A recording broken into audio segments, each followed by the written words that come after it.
Dear friend, do you ever struggle with fear and doubt? Well, hey, if you do, all of us do in seeking first the kingdom of God and following Jesus. That is something we all struggle with. And this is something today, as we read this story in the devotional of Pilgrim's Progress and Modern English, it's going to hit home today for all of us in our struggle. As we see Christian advancing in his kingdom purpose, this is going to give us encouragement today with our fears and our struggles. So let's get to the reading today. The Pilgrim's Progress in Modern English. Here we go. Then Christian drew his sword, realizing it was time to act. Apollyon rushed at him, throwing darts as thick as hell. Despite all Christian could do to avoid them, Apollyon wounded him on his head, hand, and foot. This forced Christian to step back a little, and Apollyon pressed his attack with full force. But Christian regained his courage and resisted as best as he could. The intense battle lasted for more than half a day, and Christian was almost completely exhausted. His wounds weakened him greatly. Seeing an opportunity, Apollyon moved in closer and wrestled Christian, throwing him down with a powerful blow. Christian's sword flew out of his hand. Apollyon said, "Now I have you," and nearly crushed him, making Christian almost lose all hope. But as God would have it, just as Apollyon was preparing to deliver a final blow, Christian quickly reached out and grabbed his sword. He said, "Do not rejoice over me, my enemy. Though I have fallen, I will rise again." Micah chapter 7 and verse 8. With that, he gave Apollyon a deadly thrust, making him stagger back as if mortally wounded. Seeing this, Christian moved forward saying, "No, in all these things we are more than conquerors through him who loved us." Romans chapter 8 and verse 37. With that, Apollyon spread his dragon wings and flew away, and Christian saw him no more. James chapter 4 and verse 7. No one could imagine, unless they had seen and heard it like I did, the terrible screams and roars Apollyon made during the fight.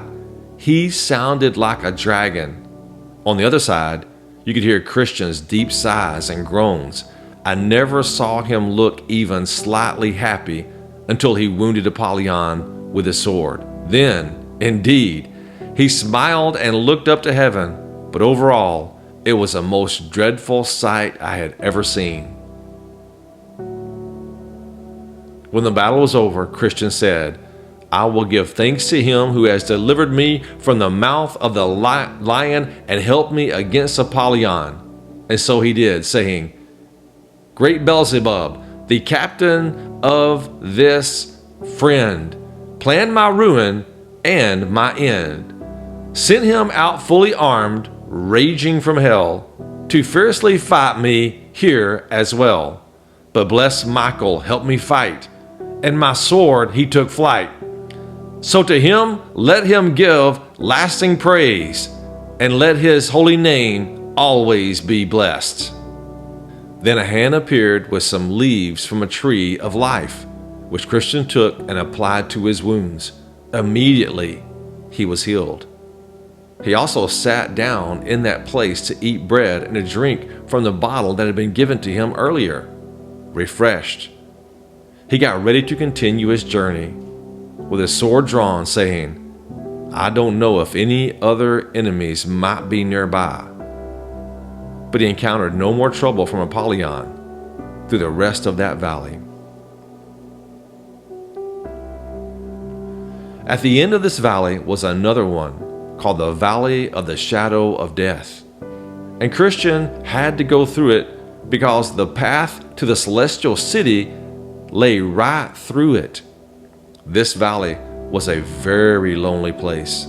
The prophet Jeremiah described it as a wilderness, a land of deserts and pits, a land of drought and of the shadow of death, a land that no man except a Christian passes through, and where no one lives. Jeremiah chapter 2 and verse 6. Here Christian was in even more danger than during his fight with Apollyon. As you will see, I saw in my dream that when Christian reached the border of the shadow of death, he met two men running back in haste. They were descendants of those who had brought a bad report about the good land. Numbers chapter 13 and verse 32. Christian spoke to them. "Where are you going?" The men, "We're going back, and you should too if you value your life and peace." Christian said, "Why? What happened?" The men said, "We were headed the same way you are, but we went as far as we dared. If we had gone any further, we might not have been here to warn you."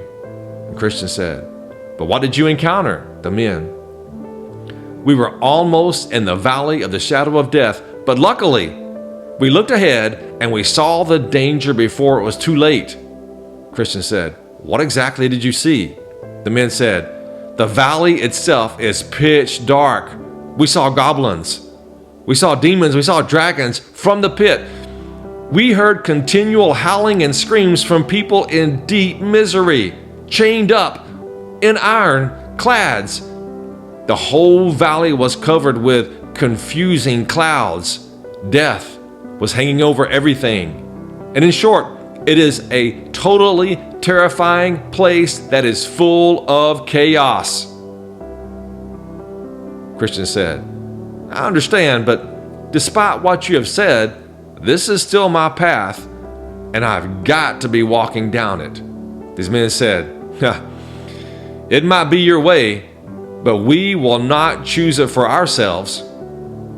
And so they parted ways, and Christian continued, keeping his sword drawn in case he was attacked.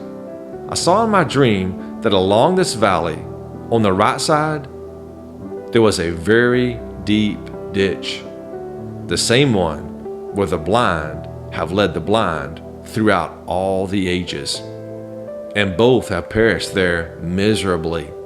On the left side, there was a dangerous bog, which, even if a good person fell into, they wouldn't find solid ground to stand on.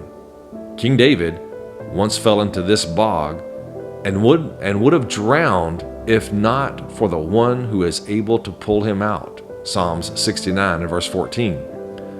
The path here was extremely narrow, so Christian was continually in danger. If he tried to avoid the ditch on the right, he was in danger of falling into the bog on the left. If he tried to avoid the bog, he had to be careful not to fall into the ditch. I heard him sigh deeply many times, as he was not only in constant danger, but also surrounded by darkness. Often, when he lifted his foot to take a step, he had no idea where it would land.